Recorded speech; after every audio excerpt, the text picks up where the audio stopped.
I took off the sanctions because if I didn't do that, they wouldn't have had a chance. And Syria has a chance. The people are great, and I think it's going to work out great. I took off the sanctions, and they were very appreciative. They were shocked, but they were very appreciative. We're giving them a chance at survival. With the sanctions, it couldn't have worked.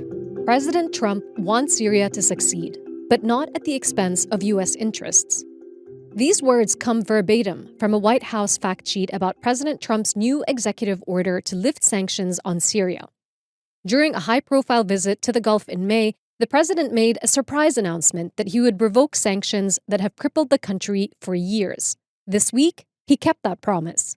The move comes as a relief for struggling Syrians after almost 14 years of a brutal civil war that has devastated their economy. For Syria's transitional leader, Ahmad Al Shara, it's a milestone that could give him and his Hayat Tahrir Al Sham-led government the legitimacy they so desperately need. But it also brings him new and complicated challenges. The executive order leaves no room for doubt about its objectives. This order supports United States national security and foreign policy goals, it says. The White House also stated that normalizing ties with Israel and banning, quote, Palestinian terrorist groups would be priorities. So what exactly are America's interests, and what pressures could they impose on a new Syria? This is Beyond the Headlines, and I'm your guest host, Ban Barqawi. In this episode, we look at the strings attached to easing sanctions and the fine line President Al Shara will have to walk to keep his people, the region, and the West happy. Removing sanctions can be a bit of a complicated process that includes certain exceptions and, in this case, additional reviews by the Secretary of State. There's a lot to unpack in the order that President Trump issued.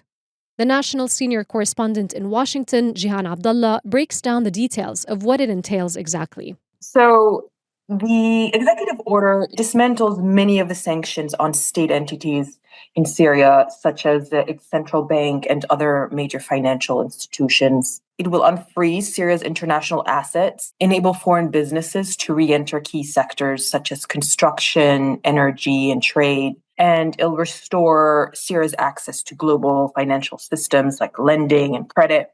It will also keep some sanctions in place. So this executive order only dismantles the ones that were placed via executive orders. Those in Congress will have to be undone that way as well. So we're predominantly talking about the Caesar Syria Civilian Protection Act. And that act targets funding for reconstruction and natural gas development. It also keeps in place the declaration of Syria as a state sponsor of terrorism. Also in place will be the sanctions on former President Bashar al-Assad and his associates. Crucial to that is also a direction to State Secretary Marco Rubio. So it kind of gives him a bit of options either to relax the sanctions under the Caesar Act or pursue action through Congress. Some of these sanctions have been in place for decades. Others have been imposed in more recent years throughout the course of the war. How will repealing them now change the calculus for Shara and the country as it goes through this critical juncture? We know Trump met briefly with Shara, and he had complained about how these sanctions had made it difficult to stabilize his government. There's issues with paying civil servants and funding reconstruction and disincentivizing foreign investments, foreign companies from rebuilding in Syria. With the unintended consequences of these sanctions has been the crippling of the economy, inflation, and all of these things. This move would give this new government a leverage going forward. This is going to take time, but I think that, like I said, giving this government leverage, even in potential talks with Israel, as we know, there's been back channel talks for now, but it will give them a boost in confidence and financially, economically. Critical, I think, to the stabilization of Shara's government is this ability to pay its civil servants and fund reconstruction. It's not possible to do that with all the sanctions in place. And is there a consensus within the U.S. government that easing sanctions on Syria is the way to go? Is there any opposition to this? Very little. It's interesting because Trump has tried to portray this decision as a way to protect U.S. interests. So obviously there's a lot of mention about giving peace a chance or Syria a chance. This has been portrayed largely as an effort to protect U.S. interest. So there's mention about, in this executive order, Trump's efforts to address foreign terrorists and promote the normalization of ties with Israel. So those are all issues that have framed this action as very much an effort to protect U.S. interests rather than simply helping Syria. As you bring that up, I guess the question is, why now? Why so quickly? What's in it for the US and for President Trump?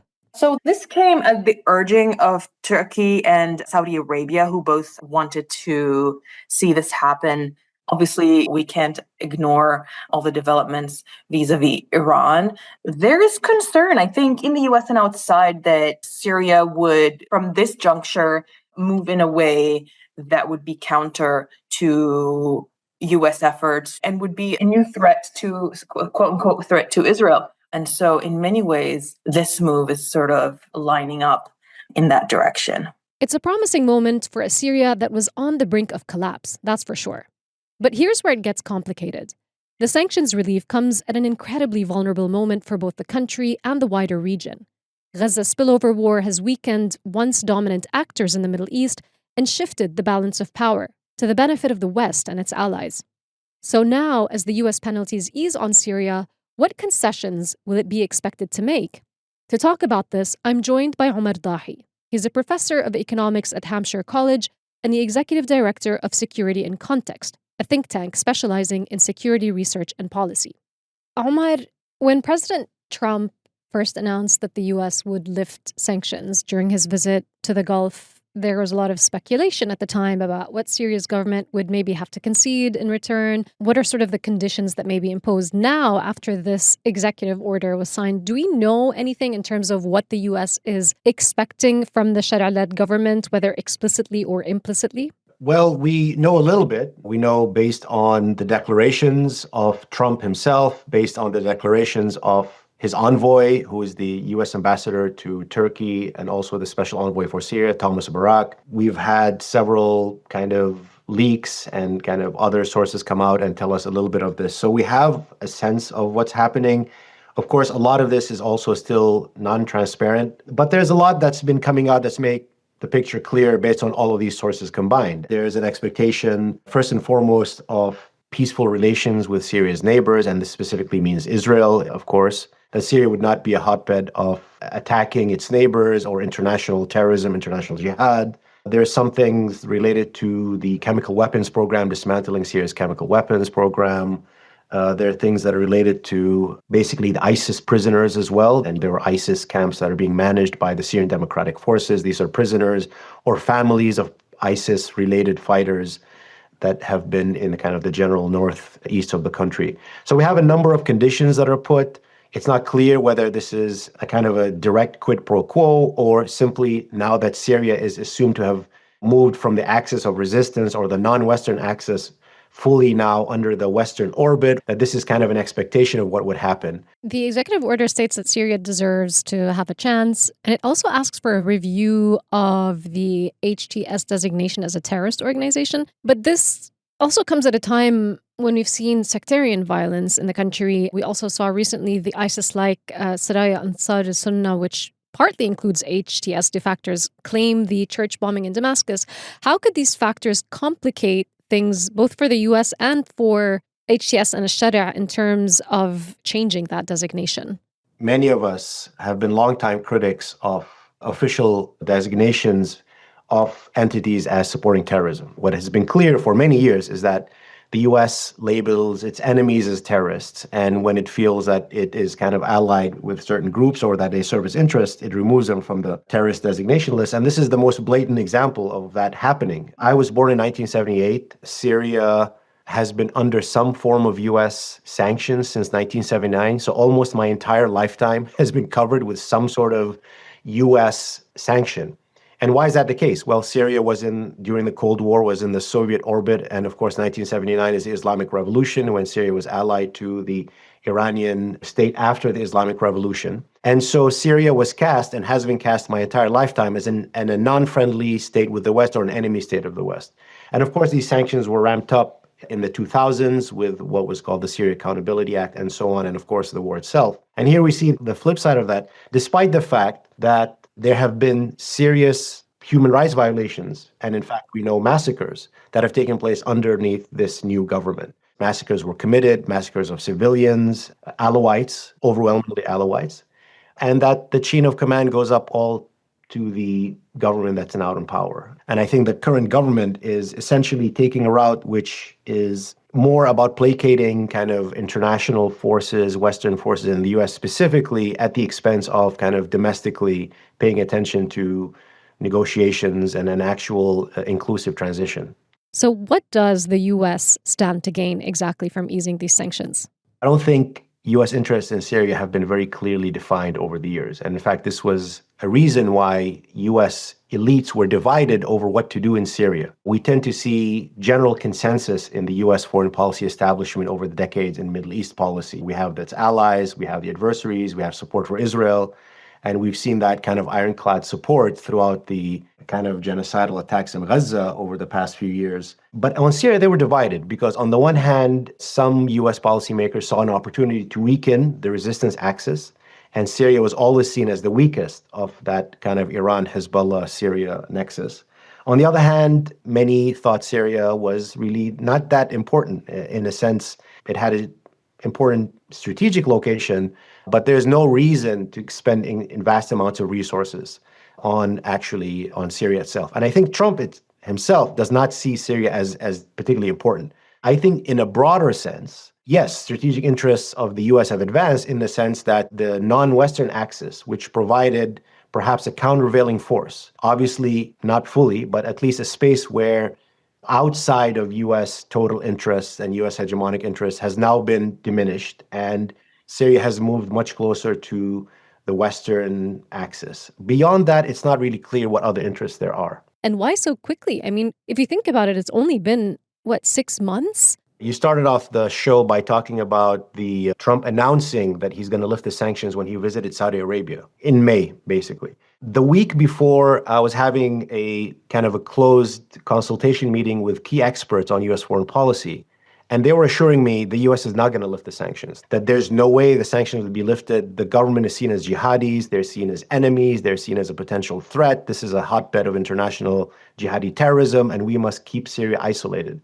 And then next week, Trump comes out and says, we're going to lift all sanctions. And in fact, I had been in Syria in February and been in discussions with lots of people in the know in Syria who basically said that there's economic stagnation that is becoming worse and worse. And in fact, the Gulf countries are not investing in Syria like we would expect because they're afraid of the US sanctions. Now, I'm not privy to any insider information that shows us the mechanism of why and how this was overturned, but this was a complete change. So it really took everyone by surprise. So in a way, you're absolutely right. The situation in Syria, I would say, is still too volatile to actually expect any deal to come out smoothly, because as much as that the current government seems to be in power, it's really not in control in the way that it at least seems to think it is. Let's talk about that. In what way is it not in control? When this government came to power, they were weak externally and somewhat strong domestically. And it's a simplistic statement. What I mean by that is that after the fall of the Assad regime and the way that Assad himself ran away, everyone realized that the status quo that had before was changing. It has gone irreversibly. Even the supporters of Assad were stunned by the kind of cowardice and how kind of he left to save his own family and left them to their fate. But at least the initial actions of the new government opened up a space for goodwill and some positive direction. And there was that chance to actually build an inclusive transition. Externally, they were very weak because, as I mentioned, they were considered terrorists, not just by kind of Security Council resolutions, Western governments, but also many of them were wanted by regional states. I think what has happened in the last 6 months is a reversal of those two. I think they have been spending a lot of time negotiating and compromising with international, particularly Western forces led by the US, and spending minimal time in actual coalition building and, in fact, trying to impose an extreme centralization of power domestically. Aside from what is happening in terms of the social sphere, what's happening in terms of the massacres in the coastal areas, there has been actually a very non-inclusive kind of approach to the transitional period. I mean, Syria, no matter what government came to power, had a challenge of sovereignty, right? It didn't control its northern borders. It didn't control its eastern border because of the presence of the SDF. And of course, it didn't fully control its southern borders with the Israeli kind of aggression that took place in the aftermath of the fall. And the way to overcome that was through actually sitting down and negotiating with the different social forces. In fact, what we've seen is the opposite, I think. I think there's been an attempt to essentially appoint all loyalists, purge the state and the bureaucracy, at least at the top, from all the cadres that were deemed not loyal. And there's an attempt, in some ways, and a centralization of power that's even more extreme than what was under the Assad government. So some local initiatives, some local councils would have been established over the years have been revoked, in fact, and canceled. So that's very troubling, to say the least. Coming back to something you mentioned briefly, the U.S. is urging Al Shara to take steps to normalize ties with Israel. This is also coinciding with pressure on the Lebanese government to do the same. We saw the Israeli foreign minister say as much in a press conference earlier this week. How likely is this to happen now? And if not even full normalization, but some sort of peace understanding or peace deal, especially now as both countries, Syria and Lebanon, are desperate to preserve their newfound relationship with the West? This is unclear, and what we're hearing is, again, in many ways opaque and kind of leaks bits and pieces here and there. What is undoubtedly true is that there's been almost official and unofficial signals from the Syrian transitional government that they're willing to entertain at least a deal with Israel. What is the nature of that deal? What is it that Syria is going to concede? I mean, any government that has come to power was going to come to power with an extremely weak hand vis-a-vis Israel, right? We know that. We know the case that Israel is now the kind of a military hegemon almost in the region, particularly in the Levant in particular. The Syrian government has, even after the Israeli incursions in the aftermath of kind of the fall of December 8th of the Assad regime, they have been asking for a return to the 1974 disengagement agreement as the maximum demand from the Syrian side. It's unlikely that we're going to see full normalization for many reasons. I think the Syrian government might be worried about, despite the fact that Syrians are fatigued from war and the fact that Syria is not in a capacity to resist Israel, they still have to worry about what Syrians will think of abandoning the Golan Heights, which has been a major criticism of the Assad regime. This has happened for decades, right? It's also the case that Israel will want to impose stringent conditions on any Syrian government because Israel now essentially feels itself unrestrained and unfettered. So in a sense, it might also be from the Israeli side that the demands that they make on the Syrian side might be too much. And you mentioned the Golan Heights. Would Syria be willing to give that up? It depends on what you mean by Syria. If you mean Syria as represented by the current government, which has shown that it is willing to do whatever it takes to remain in power and hold on to the tenuous grasp, and if placating the West and signing an agreement with Israel would do that, then maybe they would. I think most Syrians would not accept that because, first of all, that's surrendering Syrian property, which all Syrians know is occupied by Israel. It would be also self-defeating even from the interest of its own government because Israel controls 30 to 40% of Syria's water resources. And we're seeing basically the problem of kind of water supply. We could also tie control over our own natural resources with this kind of surrender of sovereignty to Israel. So I think it would be a disastrous outcome for Syria. I think it would be a betrayal of the Golanis who have kind of held on to their Syrian identity. And I think there are still limits to what this government is willing to do. And I think the limits are what would be the consequences domestically of this happening. Obviously, yes, these sanctions relief are so desperately needed. People are exhausted. They've endured unspeakable conditions under a brutal war for almost 14 years. They deserve some respite. So yes, they are no doubt needed. But what does it say to the Syrian people that their government will have to maybe prioritize issues that may be for the benefit of the US, or at least not necessarily prioritizing Syria? Is there an understanding among the Syrian people that, you're going to have to concede if you want any form of relief? Or is there going to come a point where they might take some issue with this? Let me just be clear in my own position that I have always been against the sanctions from the start of the war. And I believe that sanctions are a very punitive and coercive tool against society. You can't hold a gun to the entire society and say either do what we tell you to do or you all will suffer. If you look at the academic literature, if the policy literature, sanctions punish ordinary people more than they punish the elites that you're supposedly intending. And I think the removal of the sanctions is a net positive for Syrian society. I mean, the economic decline in Syria is so bad that even in the past few years before the fall of the Assad regime, people who had stuck through the war wanted to leave Syria, even people who kind of supported the Assad government or were not sympathetic to the opposition. I mean, the theory of change of the sanctions was we pressure the government to implement changes.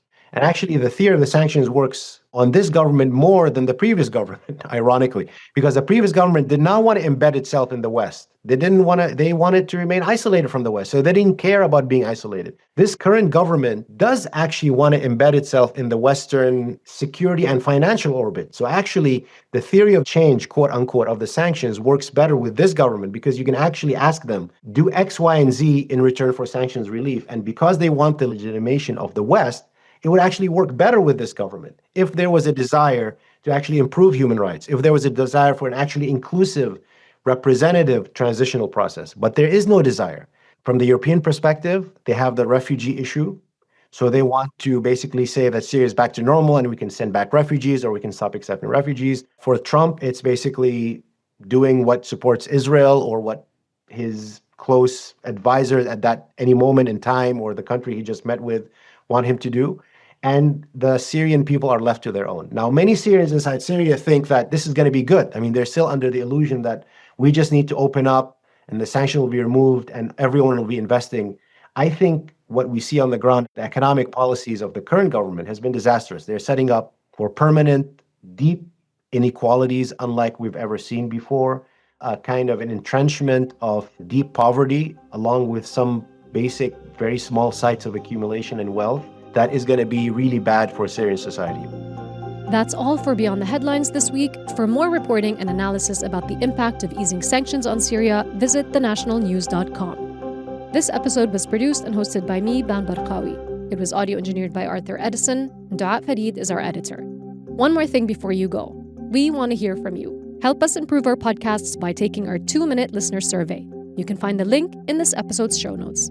Thank you for listening.